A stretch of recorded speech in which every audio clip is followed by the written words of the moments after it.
What's up, everybody? Welcome to another episode of Outside Perspective. I'm your host, Adam Meredith. This is a solo cast. It actually works out. I was supposed to be podcasting right now with... I'm going to leave this person unnamed because we're going to reschedule the show. I'm going to bust their balls real hard for missing this conversation. But gives me a good opportunity to sit down and do the solo cast I've been wanting to do for quite some time. Last couple weeks now. So don't want to waste this time. All right, real quick though, before I get into what I'm actually going to talk about, I want to send a big thank you to a few sponsors, or really first, I want to say thank you to you guys for tuning in. I always appreciate you guys tuning in. It's so fucking rad. I couldn't do this thing without you. I do want to ask you if you get value out of any of these episodes, this episode in particular today, do me a solid. Tell a friend, tell one friend. Bring us another person that wants to listen to the show and gain some perspective. So share the show, like it, subscribe it, leave a rating and review. That is especially helpful as well. It helps the show grow, helps it become more discoverable, helps people find us, and it is all, like I said, helpful. Big thank you goes out to Strange Donuts. If you are in the St. Louis area, check them out. And you can go to one of their 4 locations. You either go to Creve Coeur, Maplewood, Kirkwood, or just across the river in Edwardsville, Illinois. Their donuts are fire. They're always doing something that's creative. I absolutely love these people. Check them out, Strange Donuts. Also, a big thank you to Handwraps Papers. You can go to handwrapspaperco.com. Check them out. That's what I'm smoking right now. Also, check out my company, Imposed Will. You can go to imposedwill.com. Save 10% off your entire order when you use the code outside at checkout. And we do host all of the show apparel and goods, so you can go get your shit there as well. All right. That's it. That's all the intro. That's all the housekeeping. Let's get to the conversation. All right. So for this episode, I'm just going to chat with you guys. We're just going to talk about, I just got my black belt in Jiu Jitsu after 12 years of training. And I decided I'm just going to do a solo podcast. It was recommended to me by the homie Randall. Thank you, sir. And I was like, man, that's a good idea. So let me go ahead and do that. So here we are. I am, like I said, I had a show fall through. So I'm going to take this opportunity now to sit down and knock these thoughts out. It's been on my mind a little bit. I didn't know when I was going to do this. I was like, I'm just going to put it off. It's so easy just to put shit off to the back burner. I have a lot of thoughts, a lot of ideas. I have like a million ideas. But it's all about the ones that you act on. You got to turn shit from an idea to an action. And that is how you go from just a fucking thinker into a doer. So that's what I'm doing. I'm doing this right now. But yeah, man. I guess 2 Saturdays ago now. On Saturday, December the 4th, just a few days before my birthday on the 7th, I earned my black belt in Jiu Jitsu from Mike Rogers, a part of Team Vaghi, Rodrigo Vaghi, after 12 years of training at St. Charles MMA. Man, it's weird. I say this, and if you've heard me on some of these other conversations, wrestling was the catalyst to really all of this. It completely changed my entire life. And, my friend Richie Conley talked me into going out for wrestling with him when we were freshmen in high school. I think wrestling was over. I think football was over. And he was going out for wrestling because his brother was going out for wrestling, and he just wanted friends to go with him. And he convinced me that it would help me get better for football, because in my mind I was going to go to play football D1 and go to the NFL, and that's just how my mind was working. I was like, all right, well, let me cross trade and get better, get quicker, and improve for football. Meanwhile, having no idea that wrestling was going to be the thing that completely changed my life. I remember like it was yesterday. I walked in there. Coach Lentz was my coach. He was the C team coach. We were down at the end of the mat where the varsity didn't practice, and he liked to, as he liked to call it, it was Westview Heights. That was the neighborhood in Jeff City that was like wasn't terrible, but it was it was quickly. Well, no, maybe he called that one the ghetto, and he said down there was Westview Heights. That's what it was. He's like, down there is like Westview Heights. He's like, down here, we're in the ghetto. And it's funny because now, after all these years, Westview Heights has quickly become the ghetto. But neither here nor there. That's what Coach Lentz used to say. And I can just remember walk in there, and one of the first things he had you do was, he's like, all right, you've never wrestled before? All right, no, cool. He's like, you do other sports? He's like, all right, cool. So you probably won't quit, he said. And you get in there, and he has you usually fall on both of your he had you fall on both of your knees just to show you that the mat doesn't hurt, so that way you get used to shooting and shit. And I'll never forget it, man. It was one of the hardest fucking days of my life. I didn't know what was going on and what I was fucking doing. We live wrestled at the end, and I was hooked. I was fucking hooked. It was the thing that has guided me, and mainly the lessons that I learned doing that thing, doing wrestling, training, being in that practice room. A lot of those lessons have guided me my entire life, and those same things are what uh, drove me to doing jujitsu. Being a young, competitive, athletic, alpha male type, guy. Uh, I wanted to be the fucking man, so I wanted to start fighting, and I wanted to earn a living doing that.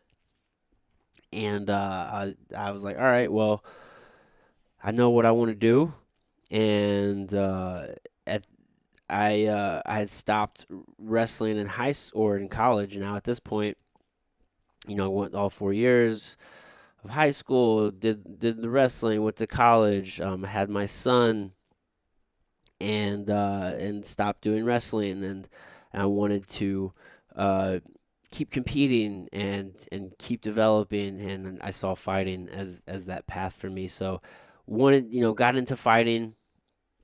I think I started training 2008, and when I say training, I mean just me and my buddy Chris Perez, uh, fucking working out at Lindenwood in their little field house that they had. It's a lot nicer now.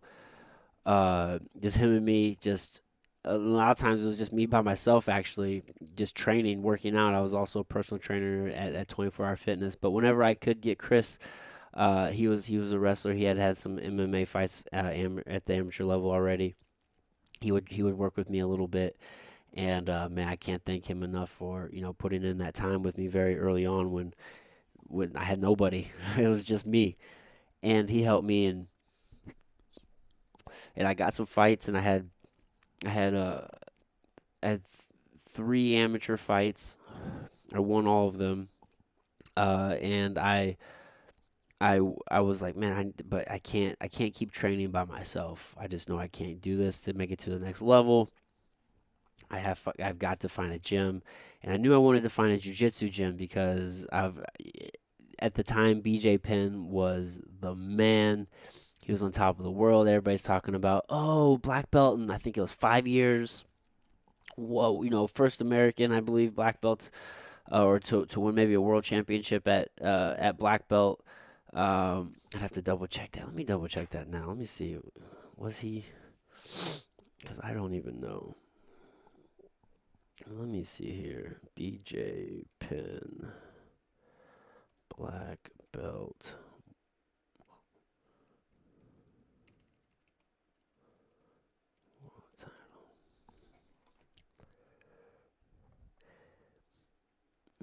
Let's see here.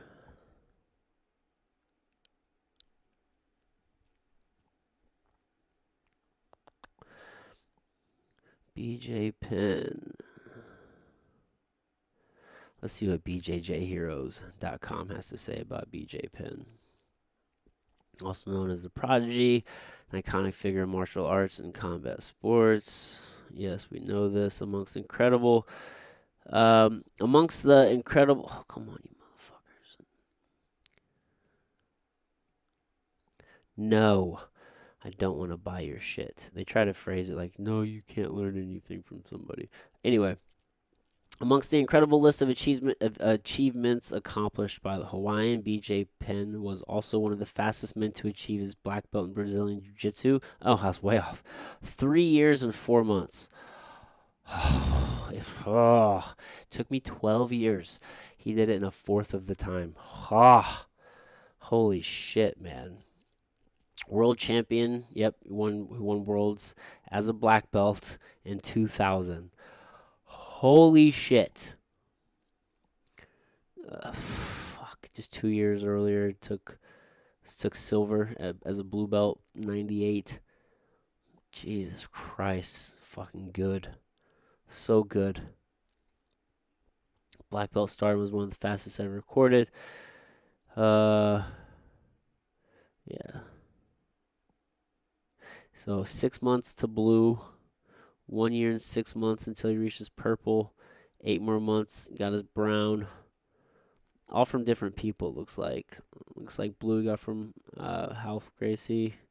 And his purple, brown he got from Andre Pederinas. Oh, and his black from him as well. After his world title. Yeah, I don't know if he was the first American, maybe. Oh, being the first American born to win the prestigious tournament in the black belt division. Exactly, yes. So he was the first American born to win a world championship. Fucking savage. Oh my God, just such an amazing athlete. Either way, that was a very huge motivator for me to want to learn how to do jiu-jitsu. I'm like, oh my God, if I want to be a world champion, if I want to learn how to fight, if I want to do this, I have to learn jiu-jitsu. And obviously, he's not the first person to do jiu-jitsu and be a world champion. However, that was my first exposure. And man, that was it. I was like, okay, I'm going to do jiu-jitsu. So I actually thought about it for a while, man. The whole time I'm fighting, I mean, I knew I wanted to do jiu-jitsu. It wasn't just like, oh, I fought 3 times and I needed to do jiu-jitsu. The whole time I knew I needed to do it because I was already a fan of jiu-jitsu of fighting before I started doing it. But it was him who led me on the search to find some place. And there's a couple gyms in the area where I lived, and for whatever reason I just took a while to pull the trigger. Well, the main reason was just money. I was just broke. I had no money. I was like, how the fuck am I gonna pay for this? I have no way to pay. I'm just hoping and praying I can work some sort of deal out to learn how to do jiu-jitsu. And there's this one gym I walked by several times, and I used to run by it anyway, and I never went in there. Glad I didn't. That was the energy of the universe telling me not to walk in that one. I'm not going to say what gym it was, but I'm very glad I didn't go in there. And there were some people at Lindenwood, specifically Josh Sampo, one of the best humans I've ever met. Like, legitimately, you will not meet a more genuine human being. There's a reason why he's one of the best teachers in the country and has been awarded Teacher of the Year for a school district. He's just such an amazing dude. And we were on the wrestling team together at Lindenwood whenever I was a freshman. He was a senior, and after he had got done with his collegiate career wrestling, he decided that he was going to go into fighting, and he was training at this place down the road, maybe a mile and a half, called St. Charles MMA on Randolph Road, right by Blanchette Park in St. Charles, Missouri. And he suggested I walk in there. So I did one day. I stepped in there, say, hey, I'm here to fight. I'd like to fight. Mike Rogers, he's a lot smaller than probably, but he's always been a bear of a human to me. And he's like, I told him, I got some fights already. I think I already had my 4th ones coming up. I'm looking for a gym. I want to learn jiu-jitsu. I want to become a world champion, all this shit. And he was just like, all right, just train, just go ahead and train, go ahead and practice. He watched me. He said, come back tomorrow.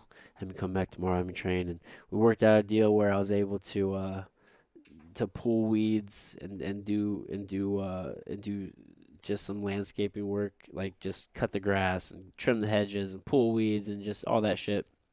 Did that for my first month's dues, and then I would clean the bathroom to continue to be able to train, and that was the start, man. That was 2009. I walked into that very first location. Uh, Mike Rogers completely gave me an opportunity to change my and helped also continue to change my life. If wrestling was the start of it, jiu-jitsu was the continuation for sure.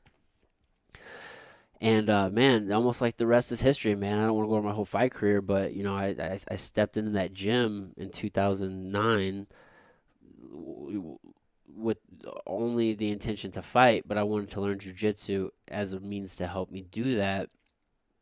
Here we are 12 years later, and now I'm a jiu-jitsu black belt.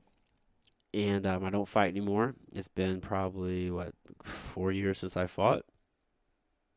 Almost 4 years. I think I stopped in 2016, I think, 17. So yeah, it's been 4 years, 17, yeah, 21. It's been 4 years, almost 4.5 years since I've stopped fighting, but I've still continued to jujitsu. And in fact, when I stopped fighting, I went harder in jujitsu. I was a purple belt, and I think over those 4 years, I've went from purple to brown. I think I was at a purple for another year, 2 years after fighting, and then brown for 2 years, and then here we are right now. I'm at black. I just got my black belt. So it's just wild shit, man. It just blows me away. The 12 years just went by so fast. There's just so many people that have been, involved throughout the time. Just jujitsu is just such this weird, crazy journey that we all have to go through, and most people tend to kind of go through. We're all go. It's all individual, but everybody kind of goes through similar phases, if you will. It's pretty cool to see now that I've been in it for so long. But it's just, it's not something, when you earn a black belt, you earn any belt, do anything in the sport, you never do it by yourself. There's just so many people involved. The very first day I trained jujitsu, I actually trained jujitsu. Like I didn't go into St. Charles MMA and wrestle or anything like that, or do MMA. The very first jujitsu class I took, I remember like it was yesterday. I walked in there. Mike paired me with the blue belt named Travis, and he taught me how to do arm bars. Just the very basics, arm bars, and I think maybe he also showed me some triangles. And that was it. Like that was the beginning. Like Mike helped me, Travis helped me there. One of my early training partners that was just so huge, at least for jiu-jitsu, was Brandon Cronin, who is now a black belt. I believe I can't remember who he got his black belt from. He moved to San Diego, and I believe he got it maybe from Xander, maybe. I might be messing that up. Either way, Brandon Cronin was a huge influence in the very beginning of my training. With jiu-jitsu in particular, he used to hit me with that electric chair. I can't tell you how many times. Fucking John Mankey, he was a black belt whenever I was just getting started, or maybe a brown belt whenever I was just getting started, and he was just yeah, I think he was a brown belt. Either way, he's been a black belt way longer than me. I've learned a lot from him. He was very influential very early on in my career. Used to beat the shit out of me. Yeah, I feel like I'm gonna miss a whole lot of people as I'm going through this, but I'm trying not to. Um, for a very long time, from very early on, um, even all the way through till probably just a couple years ago when he kind of took a little bit of a break. But Matt Ricehouse, another um, huge influence on my jujitsu, a very long time training partner, great friend. He's helped me out a ton. Shit. even, Kirk Huff, who's one of my oldest training partners, and we've trained for so long, and he's a black belt in jiu-jitsu and has a school out in Arnold, called Arnold BJJ, out in Arnold, Missouri. He's been a big help and a great teammate, and another influence. Shit, man, there's just been so many people I've trained with. Fucking EJ Brooks has helped my jiu-jitsu. Lance Benoist, another longtime training partner, very early um, on in my career, who helped with my jiu-jitsu. He was, I believe, a purple belt whenever I was a white belt, and he used to kick my ass bad. And I learned a lot from him. I cannot forget ever my brother and great friend Carlitos Jones. Carlitos is just a phenomenal human and just an exceptional athlete. And we've been damn near side by side in this jiu-jitsu journey for since 2010, or 2011. That's because I moved to San Antonio after 2010 when I graduated college. I started at St. Charles MMA from 2009 to 2010. I left to San Antonio during that year. I did not train. I came back in 2011 and I started right back up. And when I started back up, Carlitos was there. And he had already trained jiu-jitsu at another gym and came over to this one. And I think we were both at the same level. We took our blue belt test together. Um, he just got his black belt maybe like a month or two ago. So we're still very close on our paths, and he's been just a great teammate and a great training partner for all these years. Man, there's just so many people. Um, as far as some key instructors, obviously, I cannot thank Rodrigo Vaghi enough. He is the reason that we have this team. He gave Mike Rogers his black belt and so many others. Um, but Rodrigo and Mike, those are kind of like the two founding like pillars of my jujitsu journey. Um, and then some other big ones are for sure. Like I said, like Matt Ricehouse, Tracy Taylor. I've had Tracy on the podcast 3 times I think now. He's actually now starting his own gym, his own brand, TaylorMade Jiu Jitsu, and he's helped me a lot in the sense that one, he's just a really amazing human. He's our friendship is much bigger than Jiu Jitsu. He's like a brother, and whenever my kids started doing Jiu Jitsu, and I was helping. He was running the program at the time and teaching that, and I was just helping do that, and I learned a lot. I learned a lot about about teaching, and a lot about teaching kids, and it really helped my jujitsu. I think that was probably a 3 or 4, maybe 5 year period. I think maybe 3 or 4 years. We were we were teaching there side by side, and that helped me out a lot with my jujitsu. I think that period of teaching probably helped my jujitsu grow the most and really helped me become very comfortable in my own game, and it helped me have a very deep understanding of just the fundamentals and the basics and how to explain them and teach them, and just what is a solid foundation for jujitsu. And Tracy has just been just such a good friend and a great teacher and a huge contributor to my jujitsu in that way. Heath Pedigo, God, I cannot thank that fucking guy enough. He's just fuck. If you guys don't know who Heath Pedigo is, go check him out. I plan to have him on the podcast, but the Pedigo submission fighting, the Daisy Fresh, hands down, probably the most fucking popular jiu-jitsu team in the world right now. They've got a ton of fucking killers. I love going up there and training. I would not have been able. I was able to. Man, I, I I placed third, at Nogi Worlds this year at Brown Belt, and I would not have been able to do that had I not spent the time, going up to Mount Vernon, Illinois, and training at the Daisy Fresh Laundromat with all those guys. There's so many fucking guys up there that are just such killers that I love training with, and I can't wait to have a lot of those guys on the podcast and learn more of their learn more of their stories and have their conversations. I keep saying I'm going to do it. and I haven't had them on yet, but I will.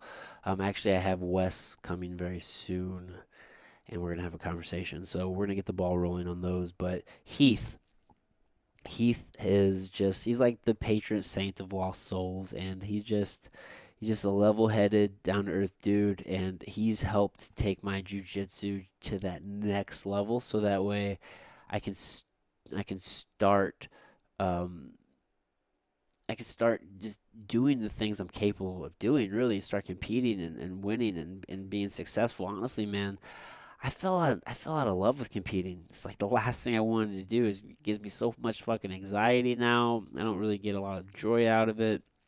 Just not anything I wanted to do. But going and training with those Daisy Fresh dudes and training with Heath and learning and being in that environment, it kind of it re-sparked that fucking fire in me to want to compete and do well.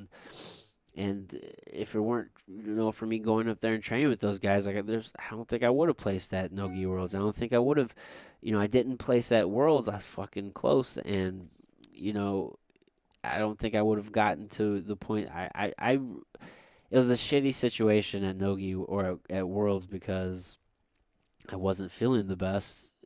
I don't like to make excuses, but the facts were I did have an ear infection the week before. I didn't think it was going to affect me, or my cardio or anything like that. But I had never been that exhausted before, and I can only probably attribute it to having an ear infection. So I competed better than I had ever competed, but I felt worse than I'd ever felt competing. And I wasn't able to get it done, and that's okay. But the fact that I was able to compete and do it, and man, I gutted out a hard second match, man. And a lot of that's just training with Pedigo and Heath and all those guys. Trading up at Pedagos and all those guys that Heath has underneath him. Man, it's just really taken my game to the next level. So I'm excited to see what I can do at black belt. Hey, it's the best in the world. Legitimately, doesn't get any better than that. And I'm excited to test myself. So Heath has been a huge, huge help. But man, there's just been so many other people else along the way that just whether through conversations or through training, such as you know, there's some black belts here in the city that aren't on my team that have been big influences on my jujitsu, such as Josh McKinney. I love rolling with him. Any opportunity I get, he's helped me. Nick Sanders has been a massive help. Kyle Watson. These guys, every time if I ever need anything, I'm sure I could always call and ask them. They're always happy to answer questions, and every time I've ever rolled with them, they've just been so fucking cool and helpful. Jordan Dowdy, I gotta thank Jordan Dowdy because he and I have been competing against each other. Well, we've competed against each other a couple of different times, and but this last time I was, we were down in Dallas, or this last time we both competed at Nogi Worlds. I'll say it that way.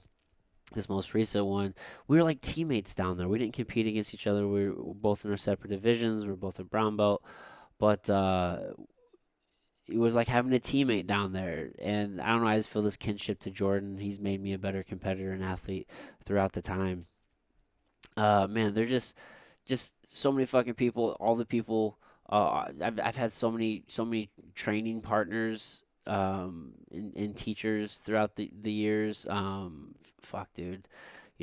There's Howell Goodman and Alan Smith, Brian Levine. I think I fucked your last name up, Brian. I'm sorry. He was one of my longtime training partners for a long time until he moved away.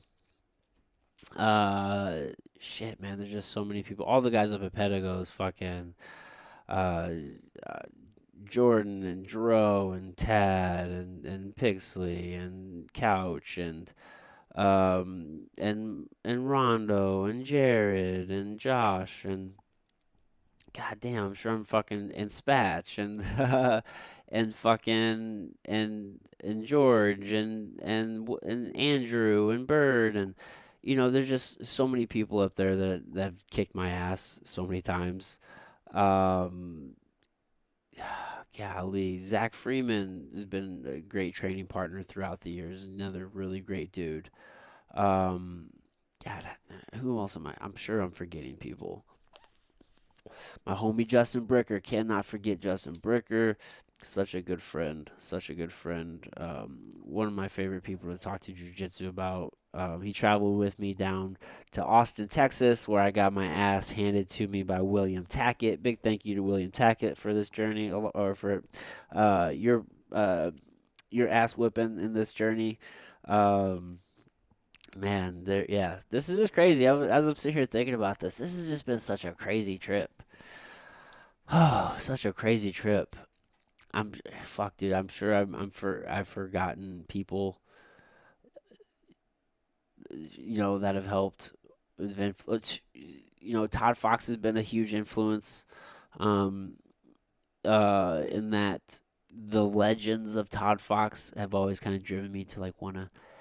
People talk about how heavy his pressure is. He's not a very big guy, but they said he has crazy heavy pressure. So that's always been an influence on me. I've always wanted to have pressure like Todd Fox's. I want people to talk about my top pressure like his.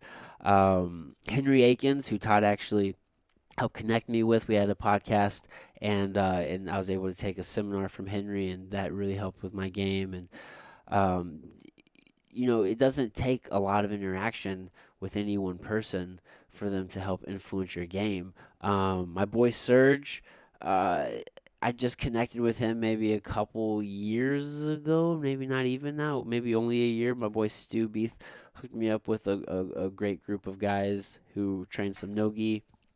And Serge was one teaching them. He was a purple belt at the time, just teaching some guys in the garage some jujitsu, and he's helped my jujitsu. Um, so you can always learn from anybody, always. You know what I mean? So, man, I'm sure I'm forgetting people. I'm sure I am. I have to be, right? Because how could I not? Oh, Andrew Sanchez. Used to train with Andrew Sanchez back in the fucking day. Stud wrestler, amazing in jiu-jitsu. He was a purple belt at the time. Just so hard to do anything with. Used to just tear me up in jiu-jitsu and wrestling. Such a stud. He's in the UFC today. Just a stud athlete. I used to love training with that guy. He helped my jiu-jitsu. Um, you guys are probably tired of hearing me thanking people and saying who helped my jiu-jitsu. The point is, it can't be done alone. It really can't. Um, I absolutely have to thank my kids for just always being my rocks throughout this long journey, and especially my now fiance, soon to be wife, Deja. She is just such a fucking awesome, just supportive fiance. I couldn't ask for a better partner in life. And she's just always there, whether I'm competing. She loves to. She's right there by me when we're traveling to go do these things.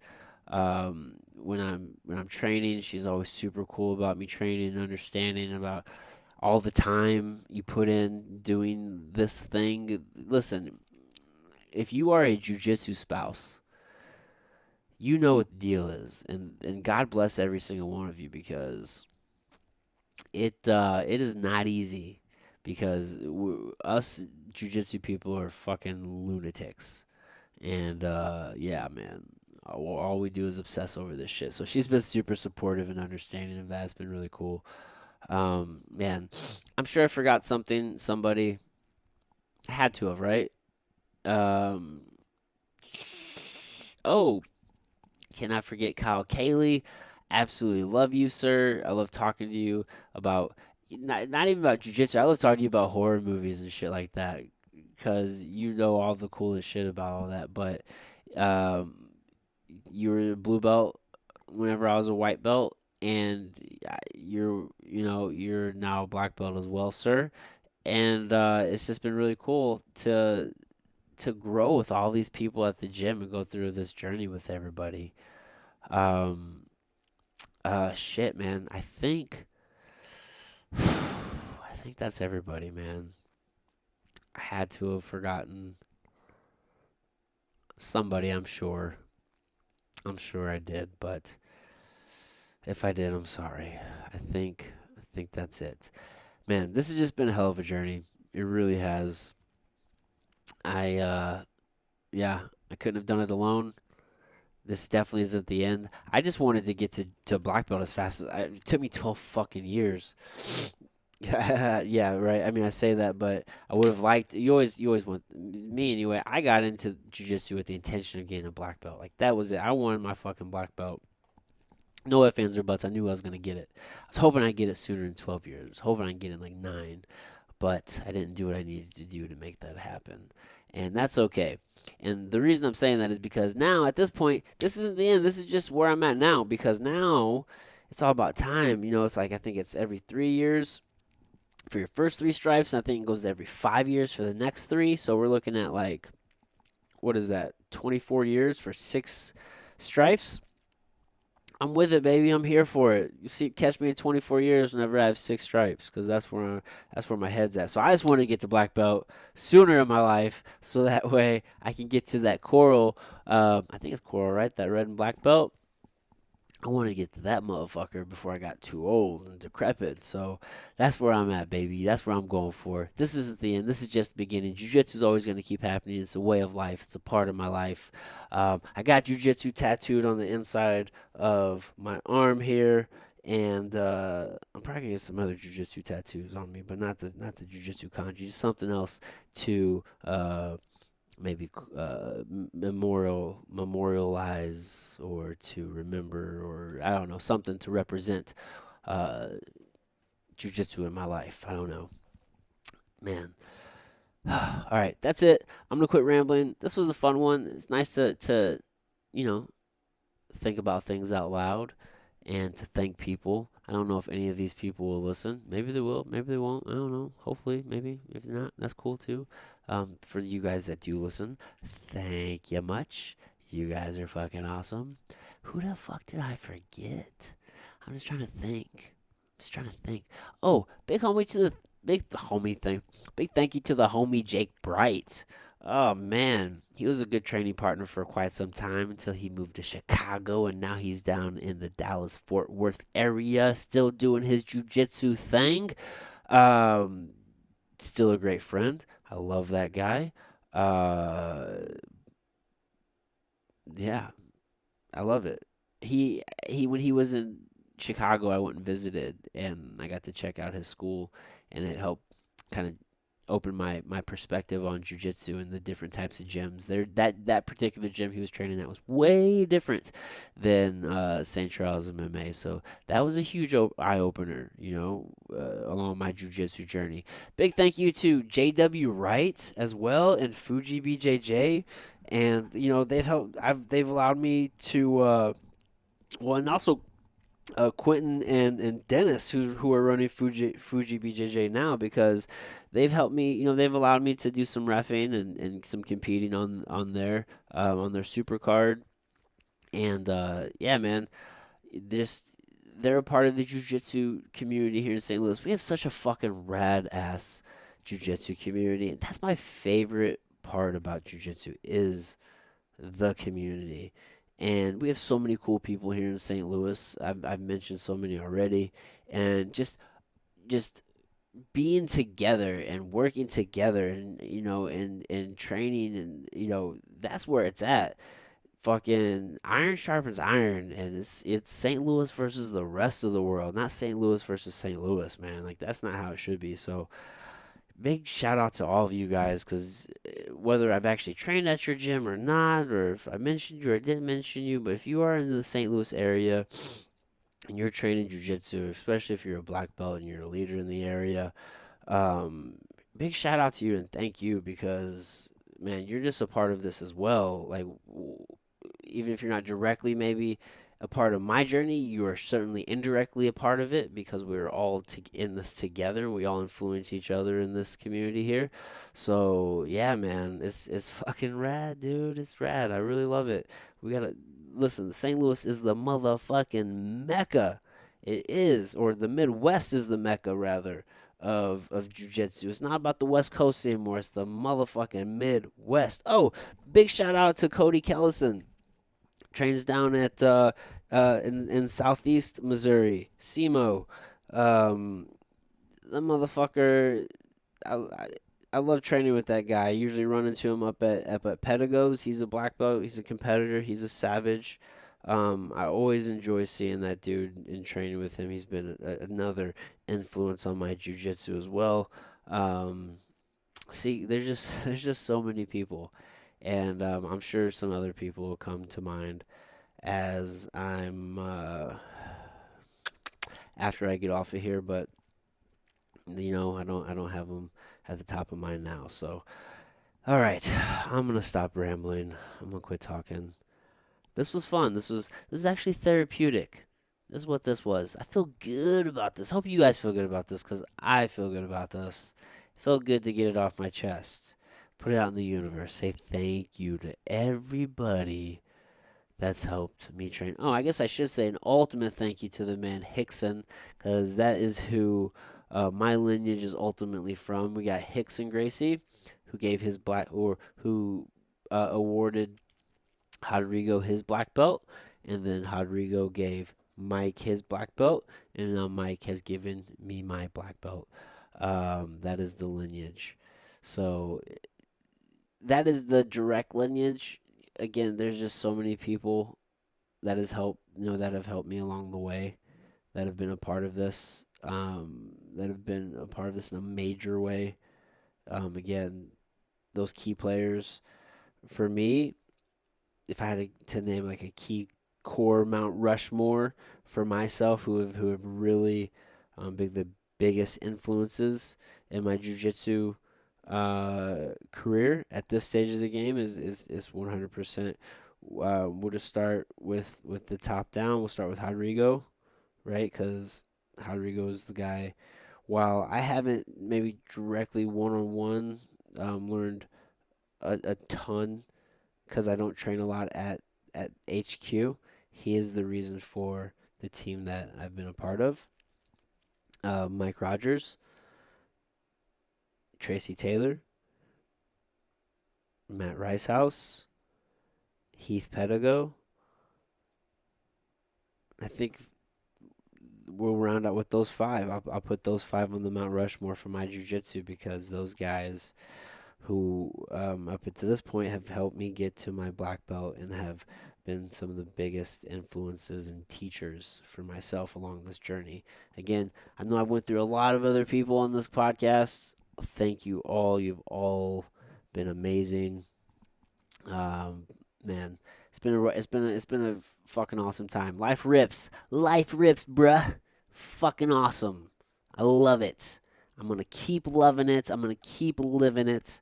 It's just the shit. Listen, if you get anything out of this podcast, other than my long-windedness, just be fucking awesome and do what the fuck you want to do. It's that simple. What does be awesome mean? You say what you tell me what be awesome means to you. You just be an awesome person and go do something. Go pursue something. Go and attack your goals no matter how long it's going to take you, because let me tell you something, the time is going to pass any fucking way. Anyway, don't waste time thinking about what you could do. Go get after it and get it done. All right. I love you guys. I'll catch you next time. Bye. Mwah.